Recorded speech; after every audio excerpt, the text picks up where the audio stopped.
man. Good to see you as well. What city am I going to be in? Mason City, Iowa. Actually, Mason you're City. actually going to be in Northwood. It's when you get to these small town Iowa things, you're like, there's a lot of them all around here. But Diamond Joe Casino, New Year's Eve, ladies and gentlemen, here he is, tearing it up. It's tearing it up like a soup sandwich. There, exactly. I can't wait, man. I love Iowa. I love the whole area. I love the people.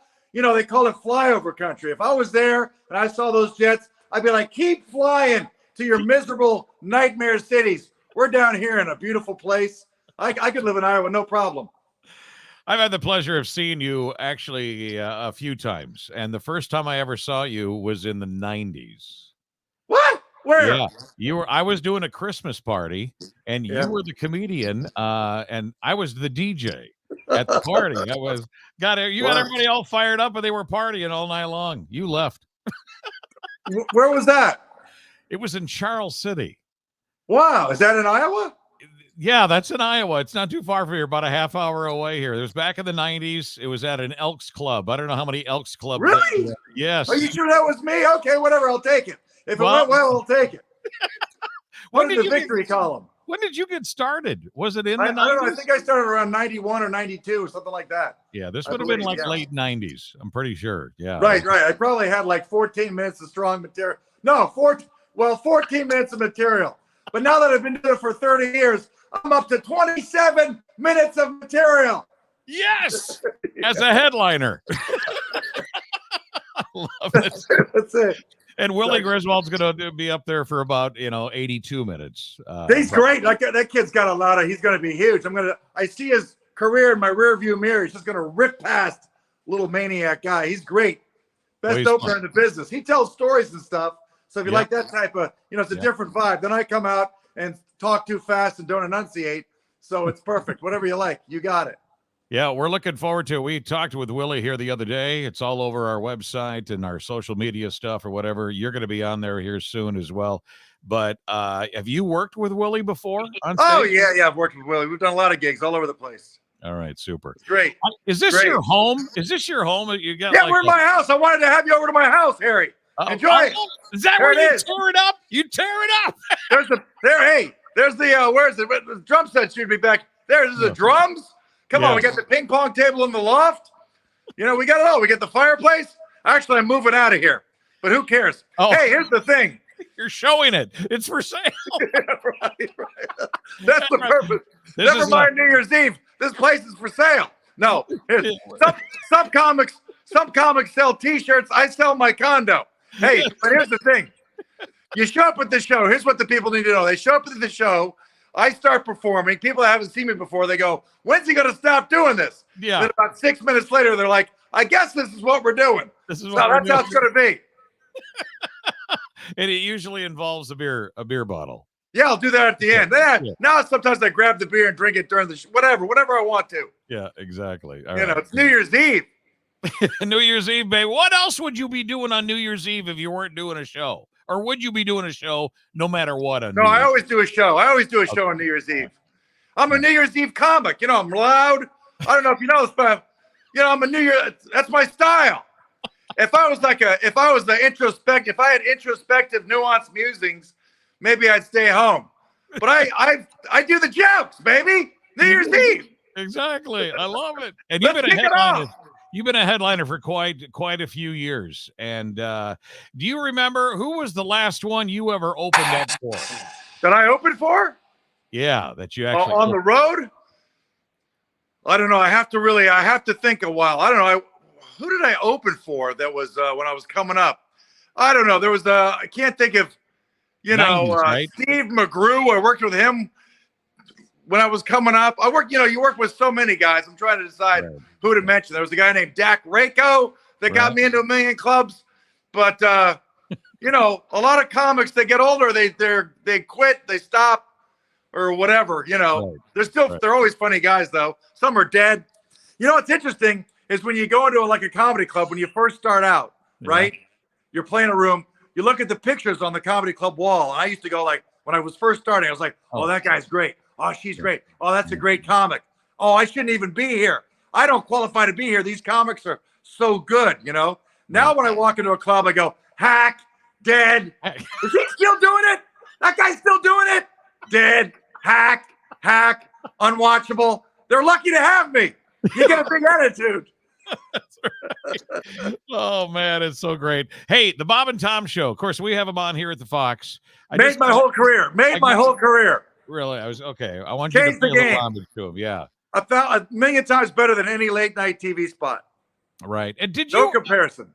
I get the feeling that you really never come prepared there because they're going to talk about whatever they want to talk about, and then you just throw whatever your whatever you want to throw in, right? Well, I show up with a bunch of pages and books and things like you know. It looks like I've got hours and hours of new material. Then I spit out the same 4 jokes and run out of the building. It's perfect. I'm not. Luckily, they don't force me to use nice segues. I just kind of steamroll the thing I want to get out. Tom's used to me like that, so he lets me get away with it. That's what I do. It's so hard to believe because I mean that's quite a crew in there, and I don't know how what the rule is. Don't step on people and stuff because you're going to. I think that's sort of common sense and timing. Common basic. Right. You got to get a feel for it. Right. You know, but the thing is when they get going, they're lightning fast. Their brains are quick. You know. Yep. So they get on the move. I just sit there for a while. I'll sit there, right. and I gotta. Sometimes I just gotta shut up because But that's hard for you to do. It's got to be. It's got to be. I know your act. That's hard for you to do, man. Because you're one of the funniest guys I have ever seen, and it's totally unique. Nobody does anything like you do, and that's the way to be. That's the way to be a great comedian is you do your own thing. You've got your own shtick. I got my own shtick. That's it. That's right. That's it. I talk fast as the bonus. No enunciation. Come on out, everybody.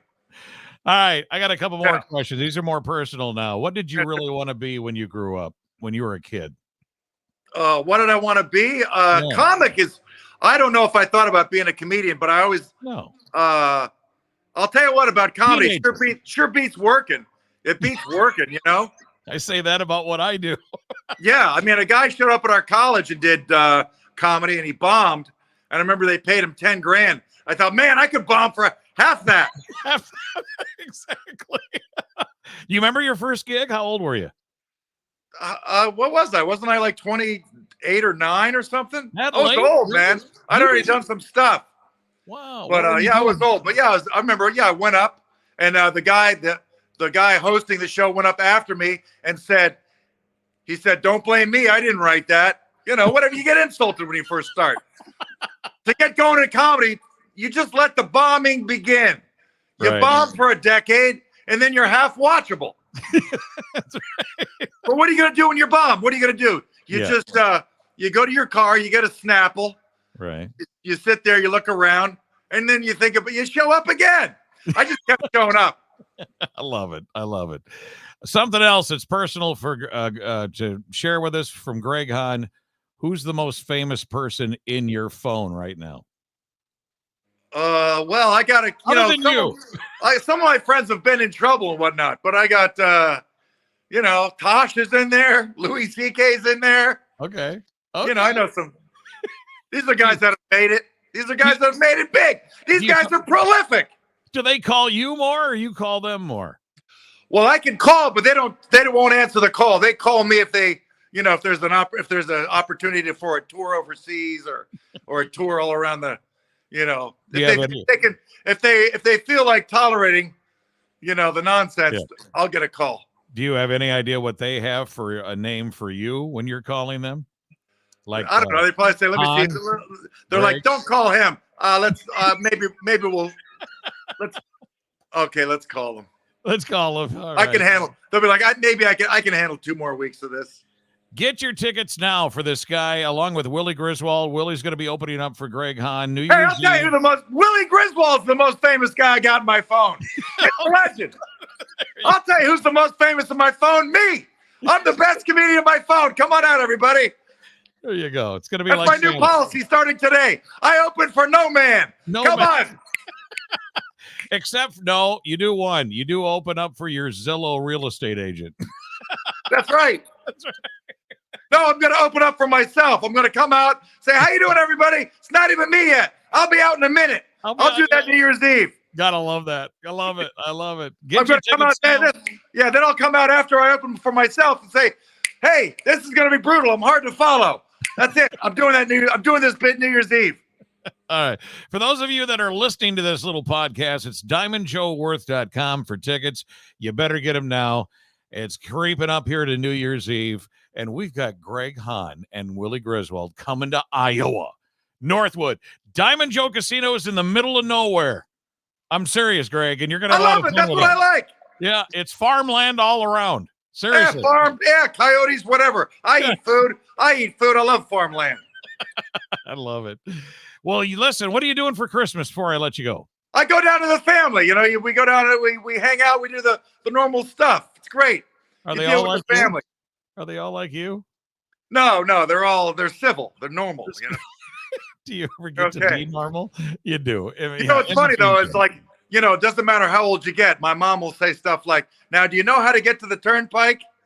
I went to, I think I went third grade. We've lived in that town since I was in third grade. Do I know how to get to the turnpike?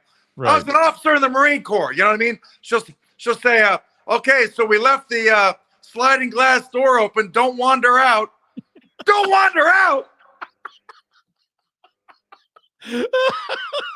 I've been actively seeking combat in South Korea. What do you mean? This is Boca Raton, Florida. Oh. Anyway. I can totally see you at the dinner table yelling for people to pass the taters. Parents, great. Pass the chicken. Yeah. Whatever. Yeah. Where is home, by the way? What town? Boca Raton, Florida. That's where my family hangs out. Wow, that's cool. And where are you at right now? What city? Valencia, California, just north of LA, just 20 miles north of a career. Wow. To get girls up here, you got to bribe them. You got to say, hey, come on up. We'll fill your car up with gas. And if I really like her, I'll say, hey, come on up. We'll get gas and also run you through the car wash. And if I'm super special, I'll say, hey, come on up. We'll fill your car with gas, get it a car wash, then we'll go get your teeth cleaned. So great. I'm going to ask a question a lot of people ask me, but then I'll let you go because I know you're busy. But do you do any meet and greets? You and Willie do any of that? Yeah, sure. No, we hang out. Yeah, yeah. Okay. We do. We hang out right afterwards. We're going to do the 3, 2, 1 and all that stuff. We'll be there. Awesome. It's beer, liquor, never sicker. Remember, got to get the rules down. Because we're going to be sipping the sauce. Beer, liquor, never sicker. Don't be sicker. Add a beer. You're in the clear. Right now, I just made that up. You just made that up. That's pretty good. If it's beer, liquor, never sicker, liquor, beer, in the clear, just add a beer, you're back in the clear. Am I right or wrong? You're like the Vanilla Ice of comedy here. What's the deal? I don't know. Put that into a rap. I just love saying, it. Add a beer. Well, listen, Merry Christmas to you, and we're going to see you soon. Yeah, we're going to see you in a week and a half here already. All right, Harry. Thanks for having me on your big show here. I appreciate it. You got it. And, Diamond Joe, love it. New Year's Eve, Diamond Joe. You take care. All right. See you then.